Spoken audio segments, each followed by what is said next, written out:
Welcome one and all to the Critical Focus channel and tonight's battle report between the Sepulchral Guard using the fearsome fortress in this Nemesis game versus the Thundrik'S Profiteers making use of the toxic terrors. Let the battle begin. Hello and welcome to this voiced over bat rep, originally recorded in Swedish, but as promised, here is the voiced over version. And as you saw in the intro, the Skellies are playing Fearsome Fortress, but did indeed miss the placing of the initial extra feature token, which is a bummer. But let's get cracking anyway. In my first activation, Thundrik unleashes hell onto the Harvester, who nimbly dodges his salve, however. In the Sepulchral Guard's first activation, the Harvester charges right into Bjorgen, who just got off his sky vessel.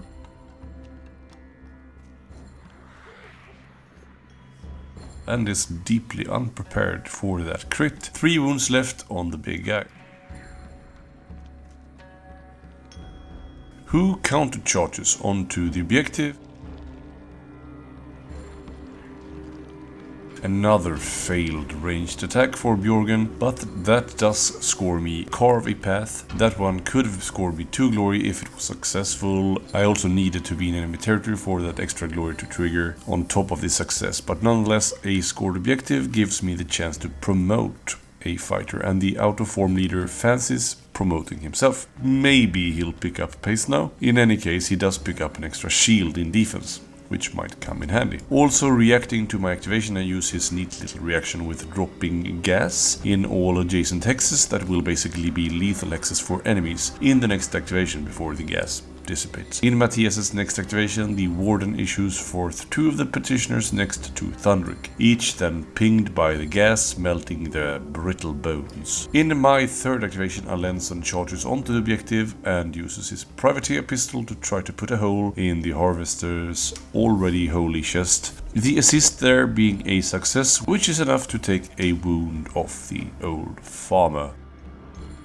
In the Sepulchral Guard's third activation, it's time for the champion to stride forth.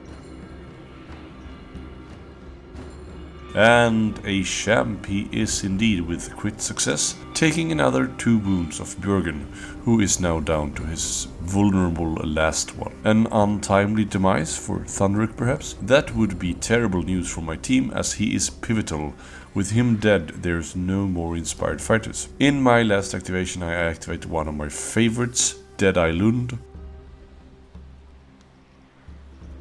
Crit versus crit, but the Harvester is trapped, so that will be another wound off the Harvester. That also scores me a vital objective, since my leader might soon go down. Focus fire for shooting the same fighter thrice with different fighters inside the same round. For the effort, Lund gets a well-deserved promotion, taking his range 3 up to 2 smash 2 damage with cleave, which is obviously handy versus Sepulchral Guard 2.0, with several fighters now on shield for defense. In the last power step, I play Keep the Forest at Bay to push Bjorgen out of a trapped position. A desperate last-ditch effort to save my crucial leader. Matthias though has other plans than attacking Bjorgen. Instead, he uses the Warden to move Prince of Dust and the Rising Petitioner. I then put Blighted Aura on Ironhail for situational damage reduction, and Matthias plays Terrifying Screams to push Alenson off the objective and into the loving embrace of the Harvester. I then put Callus on Thundrik'S for situational damage boost. In truth, I mostly play these poison upgrades not so much for the effect, but rather to score off of them, which is sad but necessary.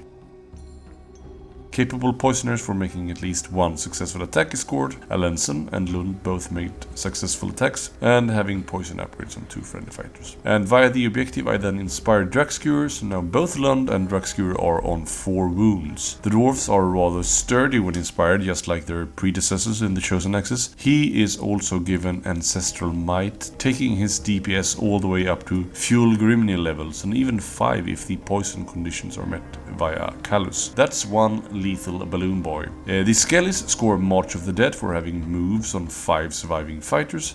hence no attacking Bjorgen in the last activation. That makes sense. The champ gets Deathly Charge, bringing his DPS up to 3 on the charge. Second round, and a vital initiative win for me. I take the first and obviously moves Thundrik away from danger, charging him back to home objective, and maybe it's third time's the charm for his shooting, and now it's time to put the Harvester out of his misery. But nope. Another whiff for the out of form Caradron, but maybe his reaction will scare the enemies off from attacking me at least. All adjacent hexes are once more lethal hexes for enemies in the next activation. Matthias plays Worthless Chef, which means I get no glory for killing petitioners until the end of the round, or until I actually kill one. In the Sepulchral God's first go, the Harvester whiffs badly versus Elensen. I then charge with Lund in front of my leader, and the Harvester gets targeted yet again.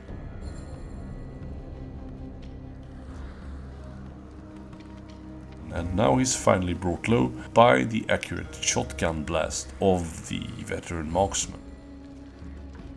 Magmal Draught on Iron Hail for reactionary damage reduction, quite a solid card from their own allotment. Then the champ makes his second charge, and with a crit and a hit, the single defense assassin Elensen is assassinated. I then put down one of my favorite upgrades from the faction lot, Rapid Reload on Iron Hail, which means he can attack twice in his first shot of the round basically. And with 3 swords versus single defense low wound fighters, that one is quite solid. He then activates to shoot his volley gun.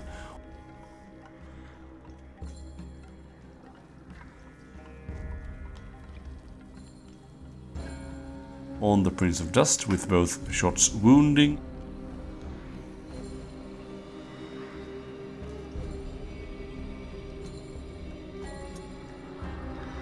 And from the second shot I score headshot for landing a critical hit, also garnering him a promotion, taking him to 4 swords and knockback 2 I believe. He then charges Lund with the almost dead prince.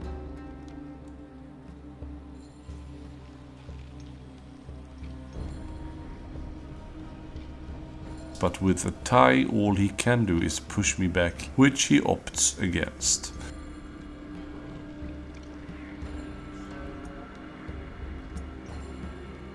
I then activate Iron Hail yet again to try to finish off the prince.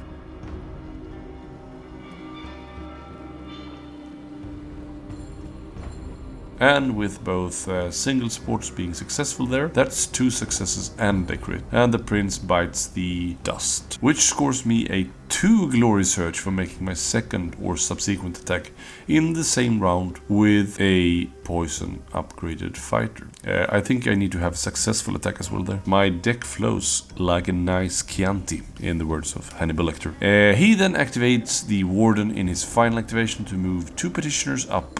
Feeling that Iron Hail might prove crucial, I put down an extra wound on him, bringing 3 of my stunties up to 4 wounds, and he also has that Magmal Draught, so he's quite hard to kill now. A real DPS check for the skeletons at this point. I then also upgrade my leader with Painmaster, garnering adjacent friendly fighters support in attack. That's quite a nice card.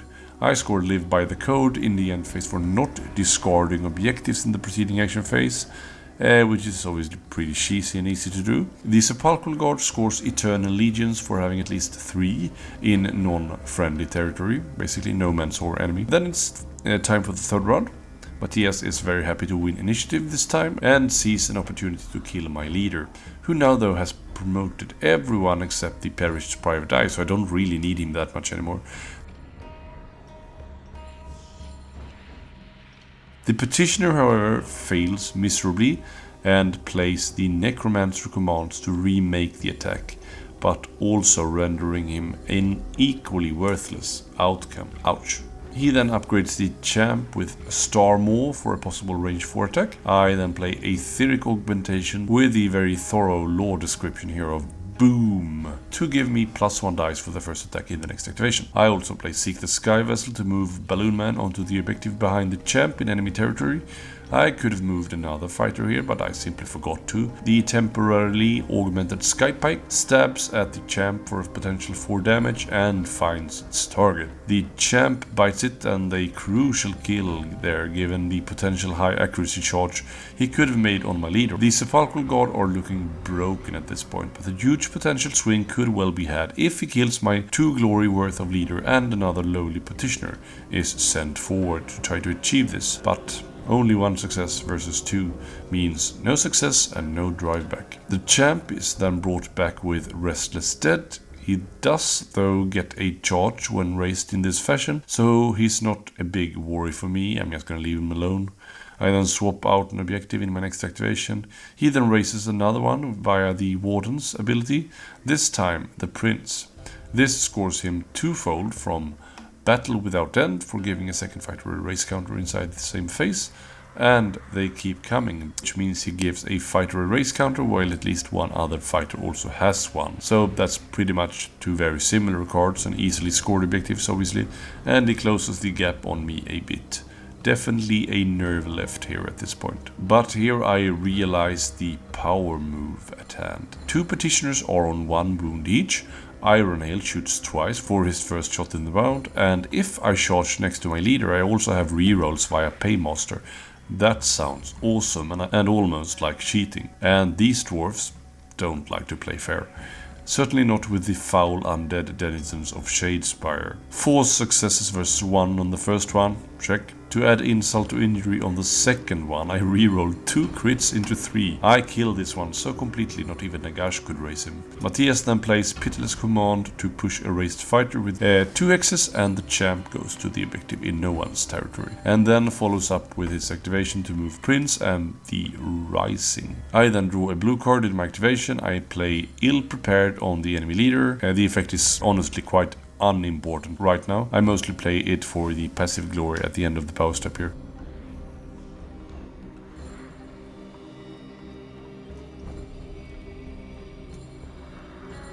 I then also play another, in terms of effects, unimportant persisting poison gambit, which after the power step then scores me, as hinted at before, the deluge of toxins for having 2 persisting poison gambits. In the end phase, Matthias scores Conquer Domain, and he also scores Stockpile for holding to a combined value of at least 6. So that's 3 glory for him in the end phase. I score dual contamination on both conditions. I both have 2 persisting poison gambits, and I have 2 fighters with poison upgrades. I also score Venom Gorged for holding an objective in enemy territory with a poison upgrade fighter via Draxcure there. So it's 17-10 in my favor. I think it's a case of a pretty favorable matchup, honestly. Dwarves are pretty sturdy once inspired, and Skellies aren't that high in DPS. Also I had a really good draw and some like mad combos there with the shooting twice with the reroll and support, and although I had a lot of whiffs with my leader, it was a pretty comfortable victory. Putting out 2 damage from range 3 with Lund and Cleave is amazing versus slow Skellies, but I do think he made a bit of a bad call in the start of the 3rd round there with not charging with the champ rather than the 2 sword petitioner onto my leader. 2 swords versus 2 shields is a low odds attack, and to waste a card like the Necromancer Commands to make such a low chance attack again is not the best bet, I guess. I mean, he probably really felt like it's a now or never. I've already lost it if I don't make this attack, and a bit of effort, I guess, at that point, but I firmly believe he could have turned it around with a more solid attack profile like the champions. 2 chances there with a champ in the same activation via that card, and my leader would surely have been dead, and that would have just rendered a completely different game probably, or at least made it a lot closer. So yeah, but yeah, that's how it goes. Sometimes you make bad calls and good calls during the course of a game. It's all about just minimizing those bad calls. So we live as long as we learn, and we learn as long as we live. Yeah, that's it. If you feel like the commentary here at the end is something that you really enjoy, please make a comment on it. Do you want me to go even further in the analysis, or do you think I kind of go on for too long and just shut up? That's fine too. Just type whatever you feel like, right? Yeah, any other suggestions are always welcome. The more likes and the more comments especially brings more people into the channel, so I will really encourage everyone that actually do watch my content on a regular basis to just click that like button. It's such an easy move to do. I mean, I'm pretty bad at it myself. I try to really do it nowadays when I watch content I enjoy, but it makes a lot of difference for us content creators. So that's all I'm gonna say about that. I'm gonna let the end credits roll now. This is Mats again, chiming in to thank you for watching the video. Please don't forget to subscribe, like and comment, and to not miss out on future content, ring the bell as well. And if you really liked this video, feel free to click the thanks button just below this video. And if you want to support me even further, you can now become a channel member and claim the title of Critical Focus fan. Until next time, take care, bye.